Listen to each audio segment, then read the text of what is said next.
I think tithing for us started a long time before we ever got married.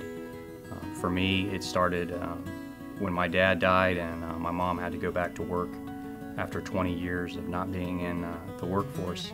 At that same time, she refound her faith and started to tithe. And I watched her and thought she was crazy at the time. 7 years or so later, after a stint in the Marine Corps, I finally rededicated my life. And at that time, the one thing I decided to do was to tithe, because it's one of the promises that God makes, that if you test Him in this area, that He will pour out blessings. I met Vanessa in college, and she and I had a lot of conversations before we got married. The one thing there was no real discussion about was tithing.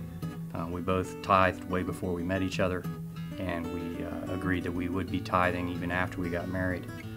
The only question was, would we tithe on the gross or tithe on the net? And we experienced a lot of troubles early in our marriage.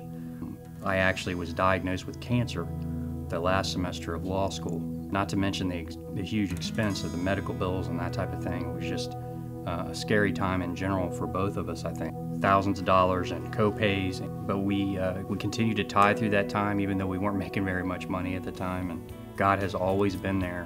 He was there then. The money came through. We were able to make our payments. He's been there with us ever since. We've always had the blessings of God. There's always been something that's come up right at the time to help out. That's why we would just encourage everybody that if you're not tithing right now, to test God and see if He's not faithful.